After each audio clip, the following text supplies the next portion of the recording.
በሰኔ አንድ ክስተት በመርካቶና በቦሌ አካባቢዎች የተገደሉት አብዛኞቹ ወጣቶች የዕለት ጉርሳቸውን ለመፈለግ በየመንገዱ የሚንቀሳቀሱ ጫኝና አውራጆች፣ የጫማ ጠራጊዎችና ነጋዴዎች ነበሩ። ጥይት ሰርጎ በመግባቱ በቤታቸው ውስጥ ተቀምጠው ወይም በረንዳ ላይ ቆመው የተመቱ አረጋውያንና ሕፃናትም ነበሩ።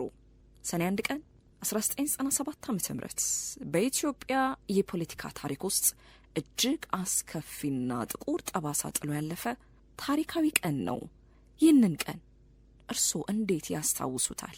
የትስ ነበሩ? በምን ሁኔታ ውስጥ? ኢትዮ ተረካችን እንዲህ ሊያስታውሳችሁ ወዷል። በቅድሚያ ግን ለቻናሉ አዲስ የሆናችሁ ቤተሰቦቻችን ቻናላችንን ሰብስክራይብ በማድረግ ተቀላቀሉን። ላይክ፣ ሼር፣ ኮሜንት ማድረግም ይቻላል። ግንቦት 7 ቀን 1997 ዓ.ም ከምርጫ በኋላ የምርጫ ውጤት ተጭበርብሯል በሚል በተለይ በዋና ከተማዋ አዲስ አበባ በትምህርት ተቋማትና በሕዝቡ ዘንድ ተቃውሞች መፈንዳት ጀምረው ነበር። መንግስት በአዲስ አበባ ከተማ ውስጥ ለአንድ ወር የሚቆይ ሰልፍ የማገድ እገዳ ጥሎ የነበረ ቢሆንም ሰኔ 1 ቀን ግን ውጥረቱ ከቁጥጥር ውጭ ሆነ። በዚህ ዕለት በአዲስ አበባና በተለያዩ አካባቢዎች በተለይም በመርካቶ፣ በፒያሳ፣ በልደታ አካባቢዎችና በሌሎችም በተቀሰቀሰው ተቃውሞ ላይ የመንግስት የጸጥታ ኃይሎች በወሰዱት የኃይል እርምጃ ከፍተኛ ቁጥር ያላቸው ሰላማዊ ዜጎችና ወጣቶች ተኩስ ተከፍቶባቸው ተገደሉ።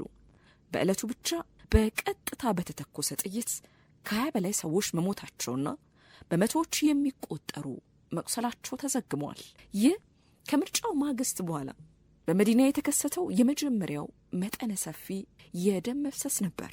ሰኔ 1 ቀንና በተከታታይ በነበሩት ቀናት ውስጥ በሺዎች የሚቆጠሩ ወጣቶች፣ የዩኒቨርሲቲ ተማሪዎችና የፖለቲካው ንቁ ተሳታፊዎች እየታደኑ ወደ ተለያዩ ወታደራዊ ማሰልጠኛ ካምፖች እንደ ጦላይና እንደ ዝዋይ ባሉ ቦታዎች ተወስደው ታሰሩ። ይህ ዕለት በኢትዮጵያ የዲሞክራሲ ሂደት ላይ ትልቅ መክሸፍ የታየበት አጋጣሚ ተደርጎ ይወሰዳል። በወቅቱ በነበረው ገዢ ፓርቲ ኢህአዴግና በቅንጅት መካከል የነበረው የፖለቲካ ንትርክ ወደ ከረረ የኃይል ግጭት በመቀየሩ ለከፋ ረብሻና ለበርካቶች ሕይወት መጥፋት ምክንያት ሆኗል። ሰኔ 1 ቀን 1997 ዓ.ም በኢትዮጵያ ዘመናዊ ፖለቲካ ታሪክ ውስጥ የዜጎች የዲሞክራሲና የለውጥ ድምፅ በኃይል የታፈነበትና የብዙ ወጣቶች ሕይወት በከንቱ የተቀጠፈበት በመሆኑ በየዓመቱ ቀኑ ሲመጣ በሐዘንና በቁጭት የሚታወስ ዕለት ነው። 1997 ዓ.ም በኢትዮጵያ የዘመን መቁጠሪያ ላይ ያለ ጊዜ ብቻ አይደለም። ዓመቱ በኢትዮጵያ የፖለቲካ ታሪክ ውስጥ አበይት ሁኔታ ከተከሰቱባቸው ዓመታት ተጠቃሹም ነው። ከ66ቱ አብዮት ከ1983ቱ የመንግስት ለውጥ ጋር ባይስተካከልም 97 ራሱን የቻለ የታሪክ ጥፋት ነው። ከ21 ዓመታት በፊት በወርሃ ግንቦት 1997 ዓ.ም በሀገሪቱ ታሪክ ያልታየ እንዲሁም ያልተደገመ ጠቅላላ ምርጫ ተካሄደ። የኢትዮጵያ ሕዝቦች አብዮታዊ ዲሞክራሲያዊ ግንባር ኢህአዴግ ስልጣን ከያዘ በኋላ የተካሄደው ይህ 3ኛው አጠቃላይ ሀገራዊ ምርጫ ነበር። ምርጫ 97 ቀደም ብለው ከተካሄዱት ምርጫዎች በመራጮች ብዛትም የላቀ ነበር።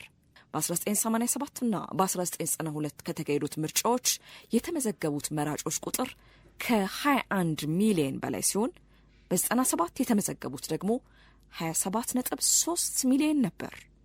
ከ20 ዓመታት በፊት የተካሄደው ምርጫ ከቀድሞቹ የሚለየው ግን በመራጮቹ ቁጥር ብቻ አልነበረም። ሰኔ 1 ቀን 1997 ዓ.ም በኢትዮጵያ የፖለቲካ ታሪክ ውስጥ እጅግ አስከፊና ጥቁር ጠባሳ ጥሎ ያለፈ ታሪካዊ ቀን በመሆኑ ነበር። በወቅቱ የተቋቋመውና በዳኛ ፍሬሕይወት ሳሙኤል ይመራ የነበረው የአጣሪ ኮሚሽን ይፋ ባደረገው ነገር ግን መንግስት መጀመሪያ ላይ ሊደብቀው በሞከረው መረጃ መሰረት በጥቃቱ በአጠቃላይ 193 ሰላማዊ ዜጎች በጸጥታ ኃይሎች ተኩስ ተገድለዋል። ከሰኔው ግጭት በተጨማሪ በጥቅምት ወር በነበረው ሁለተኛ ዙር ተቃውሞ የሟቾች ቁጥር በከፍተኛ ሁኔታ ጨምሯል። ከ763 በላይ ሰዎች በደረሰባቸው የተኩስ እርምጃ ሳቢያ ከባድና ቀላል የአካል ጉዳት ደርሶባቸዋል። በሰልፈኞች ጥቃት 6 የጸጥታ አባላት በሞታቸውና ጥቂቶቹ መቁሰላቸውም በኮሚሽኑ ሪፖርት ተደርጎ ነበር። የአዲስ አበባ ዩኒቨርሲቲ በተለይ በ6 ኪሎ ካምፓስ ተማሪዎች የተቃውሞ ግንባር ቀደም መሪዎች ስለነበሩ ከፍተኛ የእስራትና የድብደባ ሰለባ ሆነዋል። በሰኔ 1 ክስተት መርካቶና ቦሌ አካባቢዎች የተገደሉት አብዛኞቹ ወጣቶች የዕለት ጉርሳቸውን ለመፈለግ በየመንገዱ የሚንቀሳቀሱ ጫኝና አውራጆች፣ የጫማ ጠራጊዎችና ነጋዴዎችም ነበሩ። ጥይት ሰርጎ በመግባት በቤታቸው ውስጥ ተቀምጠው ወይም በረንዳ ላይ ቆመው የተመቱ አረጋዊና ሕፃናትም ነበሩበት። በወቅቱ ወደ ማሰልጠኛ ካምፖች ተወስደው ለአያሌ ወራት ያለ ፍርድ ታስረው የነበሩ ዜጎች ቁጥር ከ30 ሺህ በላይ እንደነበር ዓለም አቀፍ የሰብአዊ መብት ተሟጋቾች አረጋግጠዋል።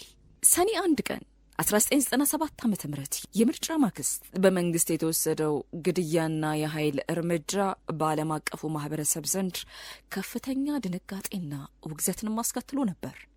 በተለይ በወቅቱ የነበሩት ጠቅላይ ሚኒስትር መለስ ዜናዊ በምዕራባውያን ዘንድ አዲስ ትውልድ ልዩ የአፍሪካ መሪ ተብለው ይሞገሱ የነበረ በመሆኑ ይህ ክስተት በዲፕሎማሲያዊ ምህዳር ላይ ትልቅ መናወጥን ፈጥሮባቸዋል። እነዚህ ተቋማት ከመጀመሪያው ጀምሮ እጅግ ጠንካራና ተከታታይ የሆኑ የአቋም መግለጫዎችንም አውጥተዋል። በወቅቱ የአውሮፓ ህብረት የምርጫ ታዛቢ ቡድን መሪ የነበሩት አና ጎሜዝ የምርጫው ሂደት ማጭበርበርና የመንግስትን የኃይል እርምጃ በግንባር ቀደምትነት አውግዘዋል። የአውሮፓ ህብረት የምርጫ ውጤት ፍትሐዊ በሆነ መንገድ እንደገና እንዲጣራ የጠየቀም ሲሆን በመንግስት ድርጊት ማዘኑን ገልጾ ለኢትዮጵያ ይሰጥ የነበረውን ቀጥተኛ የበጀት ድጋፍም አግዷል። የአሜሪካ ምላሽ መጀመሪያ ላይ ዲፕሎማሲያዊና ሚዛን ለመጠበቅ የሞከረ ቢሆንም በኋላ ላይ ግን ጠንከር ያሉ ማስጠንቀቂያዎችን አስከትሎ ነበር። የአሜሪካ የውጭ ጉዳይ ሚኒስትር ወይም ስቴት ዲፓርትመንቱ በሰላማዊ ዜጎች ላይ የተወሰደው የኃይል እርምጃን ኮንኖ መንግስት ራሱን እንዲገታና የታሰሩ የፖለቲካ መሪዎች እንዲፈታ አሳስቧል። ኮንግረሱ ደግሞ በኢትዮጵያ ያለውን የዲሞክራሲያዊ መሸርሸር በመቃወም HR 2013 የተባለ ረቂቅ ህግ አዘጋጅቶ ነበር። ይህ ህግ በኢትዮጵያ የሰብአዊ መብት ካልተከበረ ለሀገሪቱ የሚሰጠው የደህንነትና ኢኮኖሚ እርዳታ ላይ ማዕቀብ ለመጣል ያለመም ነበር። ምንም እንኳን ረቂቁ ሙሉ በሙሉ ጸድቆ ህግ ባይሆንም በወቅቱ በኢህአዴግ ላይ ትልቅ የፖለቲካ ጫናን ፈጥሯል። በወቅቱ የብሪታንያ ጠቅላይ ሚኒስትር የነበሩት ቶኒ ብሌር ለዘመናዊቱ አፍሪካ ልማት የሚሰራ የአፍሪካ ኮሚሽን አቋቁሞ የነበረ ሲሆን አቶ መለስ ዜናዊን የዚህ ኮሚሽን አባል አድርገው በመሾም የቅርብ ወዳጅ አድርገው ነበር። ከሰኔ 1 ክስተት በኋላ ግን ቶኒ ብሌር በአቶ መለስ ድርጊት ማዘናቸውንና ክስተቱ ተቀባይነት የሌለው መሆኑን ገልጸው ብሪታንያ ለኢትዮጵያ ልትሰጠው አቅዳው የነበረውን የ20 ሚሊዮን ፓውንድ ቀጥተኛ የበጀት ድጋፍ ወዲያውኑ ሰርዘዋል። የዓለም ባንክና ሌሎች የምዕራባውያን አጋር ድርጅቶች በጋራ በመሆን ወደ $375 ሚሊዮን የሚጠጋ ቀጥተኛ የበጀት ድጋፍ ለጊዜው እንዲታገድም አድርገዋል። ዓለም በአንድ ድምፅ ያወገዘው በርካቶች ደረታቸውን ለጥይት የሰጡለት የምርጫ 97 ውጤት የሰኔ 1 ግርግር የተቋጨበት መንገድ እጅግ አሳዛኝ ነው። ለዚህ ግርግር መነሻነት በዋናነት የሚነሳው የቅንጅት ማሸነፍ ነበር። ነገር ግን ቅንጅት መንበረ ስልጣኑን አልተቆጣጠረም። ይህ ሊሆን ያለመቻሉም በርካቶችን ቁጭት ውስጥ ከቷል። ቅንጅት በተለይ በአዲስ አበባና በብዙሃን ዋና ዋና የሀገሪቱ ከተሞች እንዲሁም በአማራ፣ በኦሮሚያና በደቡብ ክልሎች በተወሰኑ አካባቢዎች እጅግ ከፍተኛና ታሪካዊ የህዝብ ድምፅ አግኝቶ ነበር። በአዲስ አበባ 100% ማሸነፉን ገዢው ኢህአዴግም አምነዋል። ስለዚህ የህዝብ ድምፅ መከበር ስላለበት ቅንጅት በምርጫው ባገኘው ውጤት ልክ የሀገሪቱን መንግስት የመምራት ወይም በህገ መንግስቱ መሰረት ሰፊ የስልጣን ድርሻ የመያዝ ሙሉ የሞራልና የህግ የበላይነት ነበረው። ነገር ግን ይህ አልሆነም። ቅንጅት ስልጣን ይዞ ቢሆን ኖሮ በኢትዮጵያ ታሪክ ለመጀመሪያ ጊዜ በምርጫ የተደረገ ሰላማዊ የስልጣን ሽግግር ይፈጠር ነበር። አብዛኞቹ አዲስ አበባ ነዋሪዎች ቁጭት ቅንጅት ሙሉ በሙሉ የሀገሪቱን ስልጣን መያዝ ባይችል እንኳን የአዲስ አበባን መስተዳደር ተረክቦና በፌዴራል ፓርላማ የሚገኘውን ሰፊ ወንበር ይዞ መግባት ነበረበት የሚል ነበር። ይህንን እድል ተጠቅሞ ቢሆን ኖሮ በአንድ በኩል የአዲስ አበባን በጀትና ህዝብ እያስተዳደረ ራሱን ለአማራጭ መንግስትነት ያዘጋጅ ነበር።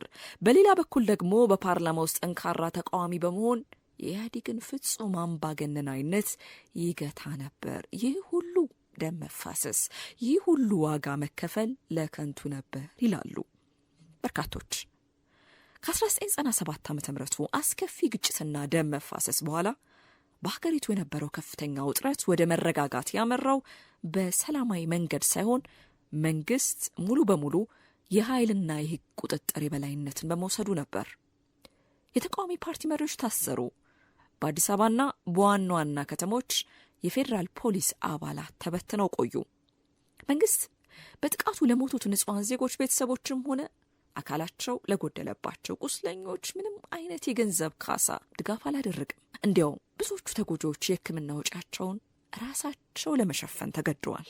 መንግስት የዓለም አቀፉን ጫና ለማለሳለስ ያቋቋመውና በዳኛ ፍሬሕይወት ሳሙኤል ይመራ የነበረው አጣሪ ኮሚሽን መንግስት ተመጣጣኝ ያልሆነ ኃይል ተጠቅሟል፣ ንጹሐን ተገድለዋል የሚል ውሳኔን ቢያሳልፍበትም መንግስት ግን ውጤቱን ለመቀየርና ለማስቀየር ሞክሯል። የኮሚሽኑ መሪዎችንም የግድያ ዛቻ ስላደረሰባቸው የኮሚሽኑ መሪዎች ሪፖርቱን ይዘው ሀገር ጥለው ለመሰደድ ተገደዋል። በንጹሐን ዜጎች ላይ የቀጥተኛ ተኩስ የከፈቱ የጸጥታ ኃይሎች ፖሊሶች ወይም ትዕዛዝ በሰጡ የመንግስት ባለስልጣናት ላይ ምንም አይነት ህጋዊ ምርመራ አልተደረገም። ማንምም ለፍርድ አልቀረበም። የሰኔ 1 ቀን 1997 ዓ.ም ቀውስ የረገበው በፖለቲካዊ መፍትሄ ሳይሆን በመንግስት ፍጹም ወታደራዊ የበላይነትና ማፈን ብቻ ነበር። ተጎጂዎችና ቤተሰቦቻቸው ግን ምንም አይነት ፍትህ፣ ካሳ ወይም እውቅናን ሳያገኙ በሐዘንና በቁስላቸው እንዲኖሩ ተደርገው ይኸው 21 ዓመታት ተቆጠሩ። ዝግጅታችንን ከወደዳችሁት ቻናላችንን ሰብስክራይብ በማድረግ ተወዳጁ።